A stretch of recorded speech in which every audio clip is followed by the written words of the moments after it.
E Jesus então faz uma construção extraordinariamente vívida, profunda, e conta a parábola do bom samaritano, como ficou conhecida na tradição cristã. Falando de um homem que ficara semi-morto na estrada, depois de ser assaltado, e de que 3 pessoas passaram por ele.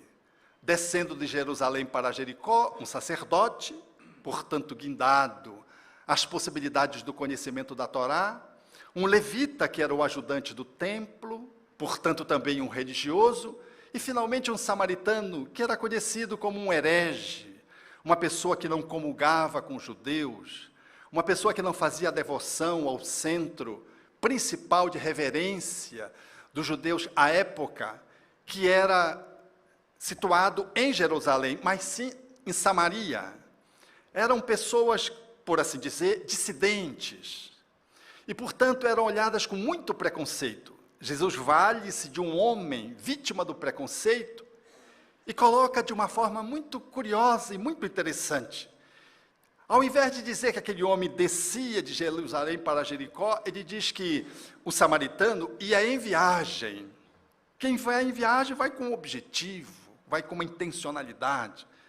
E diz que vendo aquele homem semi-morto, portanto que não tinha capacidade de uma interlocução, de poder se amealhar informações dele acerca da sua importância para ser ajudado ou não, se ele era uma pessoa significativa ou não, já que ele estava numa condição de precariedade, numa linguagem da atualidade, talvez em coma, ele recebeu o justo deste homem, que não significava nada naqueles dias na tradição judaica, o samaritano, que o acolhe, que pensa-lhe as feridas, que lhe oferece todos os recursos que dispõe no atendimento emergencial, coloca-o no animal, leva-o a uma hospedaria, passa a noite com ele, e no dia seguinte, depois de atender o homem semi-morto, chama o hospedeiro e diz: cuida bem deste homem, não é desse homem,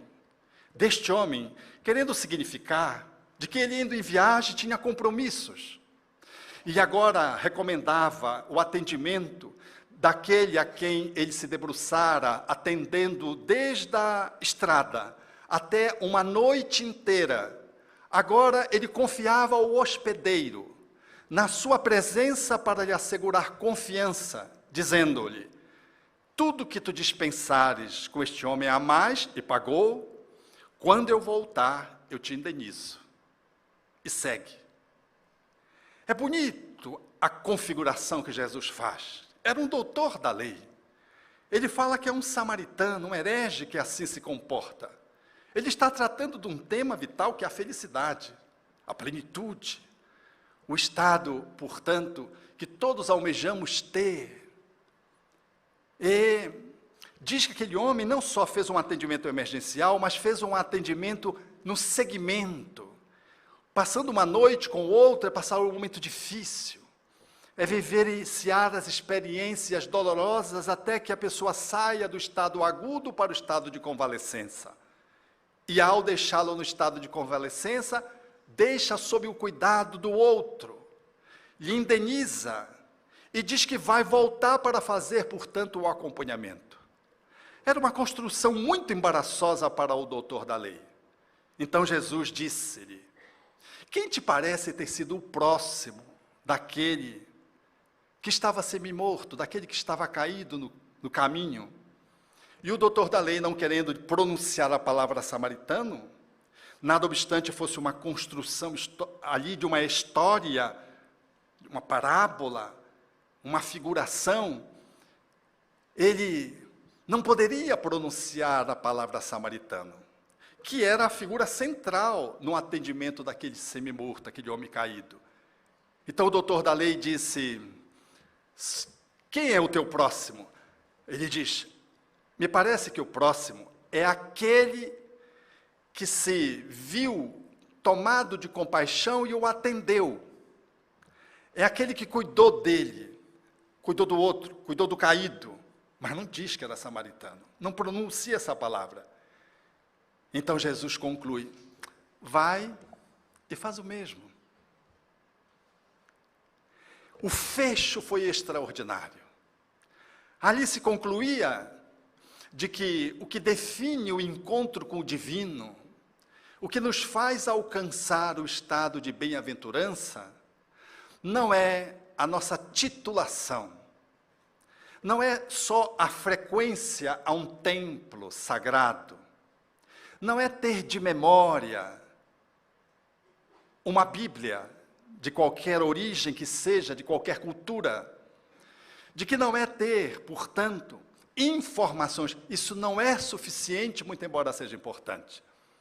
Ele define, portanto, no samaritano, naquela ocorrência, de que o fundamental para que um homem possa alcançar essa instância de vida eterna, de perenidade no bem, de usufruto da verdade, da bondade dentro de si mesmo, é necessário que se atue, tal como o samaritano fez, enchendo-se de compaixão quando viu o homem caído, porque os três passaram equidistante daquele que estava caído. Os dois primeiros, intencionalmente colocados vinculados à religião, viram e passaram ao largo, não quiseram enxergar.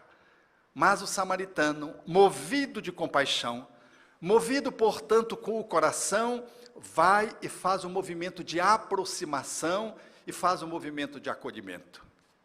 Fazendo-nos entender, portanto, àquela época e aos dias de hoje, a importância daquele que busca, identificando-se com a natureza, não experimentar o vazio existencial, a carência, a falta.